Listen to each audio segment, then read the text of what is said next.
Bhushan jewellers, अनमोल रिश्तों के लिए। ऐसा है, कल ही इसकी अनाउंसमेंट हुई है। तो अब हमने ये निर्णय किया है कि 8 तारीख को मैं अपना नामांकन पत्र भरने मंडी जाऊंगी और मंडी से ही अपना दौरा शुरू करूंगी। जो अन्य क्षेत्र है उनको भी वो जो एक क्षेत्र के बाद दूसरा लगता है, दूसरे के बाद जो तीसरा लगता है, इस तरीके का मेरा दौरा होगा ताकि हम समय के अभाव को ध्यान में रखते हुए ज़्यादा से ज़्यादा एरिया को कवर कर सकें। जहाँ तक मुद्दों की बात है, आप सब इस बात से भली भांति परिचित है कि कांग्रेस पार्टी ने सदा विकास के नाम पर वोट मांगा।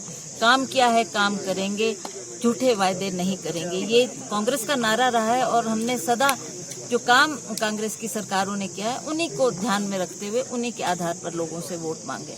हम ये बात पे विश्वास नहीं करते कि हम जाति के आधार पर, क्षेत्र के आधार पर लोगों को बांटे और तब वोट हासिल करें। ये लोग, जहाँ तक विपक्ष की बात है, भाजपा की बात है, इन्होंने जिस तरीके से आज महंगाई का मुद्दा है, जिस तरीके से किसानों का मुद्दा है, जिस तरीके से हमारे किसान और बागवानों का मुद्दा है, इस बात को नज़रअंदाज करते हुए आज सरकार इनके लोगों को, आम जनता को मजबूर कर रही है कि वो धरने पे बैठें और एक धरना प्रदर्शन करके अपनी उन आवाज़ को पहुंचाने की बात सरकार तक कर रहे हैं। क्या सरकार का फर्ज नहीं बनता कि वो अपने दरवाजे खुले रखें, चाहे वो सेक्रेटेरिएट के हो, चाहे ओक ओवर के हो, और उन बातों को सुने, उसका रास्ता निकालने का प्रयास करें और उन जो कठिनाइयां हैं लोगों की, उनको दूर करने का प्रयास सरकार को करना चाहिए। वो नहीं कर रहे हैं, इसीलिए लोग ये निर्णय कर रहे हैं कि हमें कोई विकल्प देखना है। मैम, आप इस बार पहली बार बहुत बड़ी कड़वी घूंट मैंने घूंटी है। अभी हाल में ही राज साहब को गए 3 महीने ही बीते हैं। मैं नहीं चाहती थी कि मैं कोई चुनाव लड़ूं या कोई राजनीति में आऊं।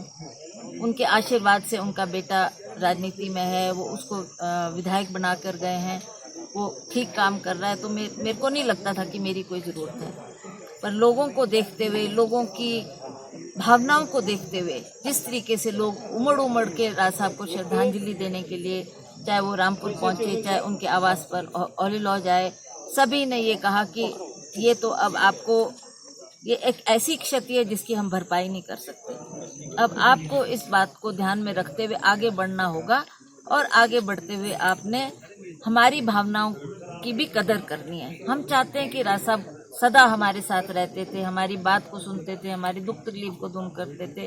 अब कौन है कि मुद्दे तो हमारे पास बहुत सारे हैं, बहुत सारे हैं। किसानों का मुद्दा है, किसान बागवानों का मुद्दा है, हमारी जो समस्याएं, बेरोजगारी की समस्या है, और उसी तरह से हमारी महंगाई, सबसे बड़ी समस्या तो आज महंगाई, चाहे वो पेट्रोल डीजल की बात लो, चाहे आप सरसों के तेल की बात लो, चाहे आप राशन की बात लो, चाहे आप किसी भी स्तर पर देखें तो महंगाई कहाँ से कहाँ पहुँच गई है। तो ये केंद्र की सरकार ने, जिसने जब इन्होंने चुनाव लड़े थे, चाहे वो चाहे वो हमारे आदरणीय नरेंद्र मोदी जी थे, उन्होंने भी कहा था कि हम बेरोजगारी को दूर करेंगे।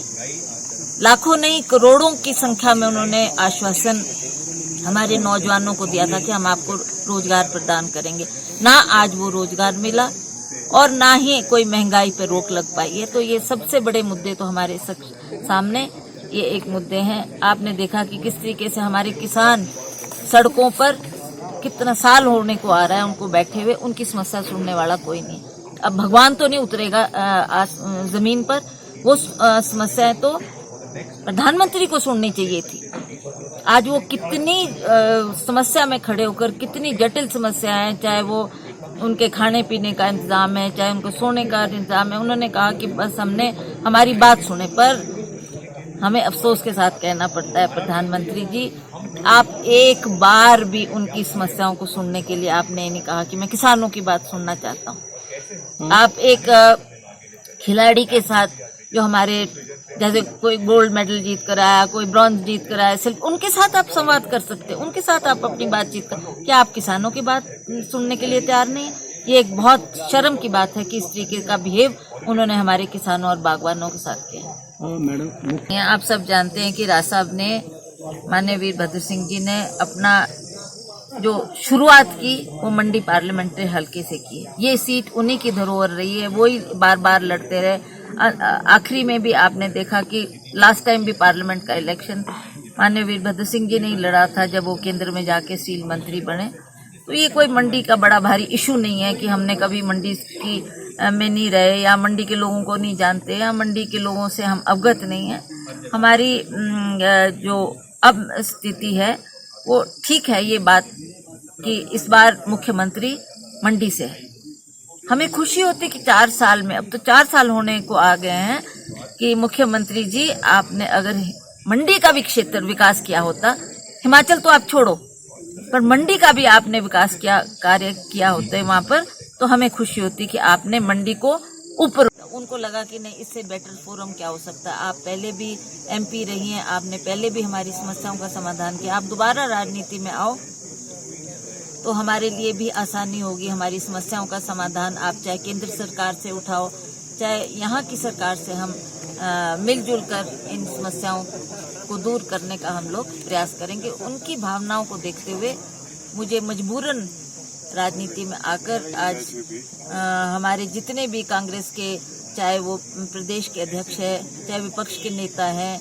चाहे हमारे प्रभारी सह प्रभारी रहे हैं, उन सभी ने एक मत आवाज केंद्र तक पहुंचाई कि सबसे सशक्त अगर कोई कैंडिडेट है तो वो प्रतिभा सिंह है, आप इन्हें टिकट दें।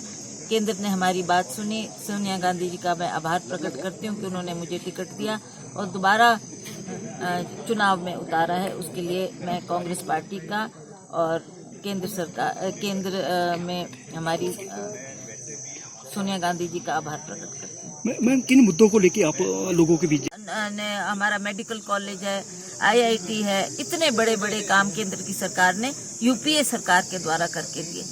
आज ये एम्स बनाने की बात करते हैं, आज ये एयरपोर्ट लाने की बात करते हैं, आज ये इतना आश्वासन लोगों को देते हैं, बेरोजगारी दूर करने की बात करते हैं, पर मुझे नहीं लगता कि किसी भी क्षेत्र में इन्होंने पहल की है और किसी भी मुद्दे को इन्होंने सीरियसली सुना है या उसके ऊपर कोई निर्णय लिया है।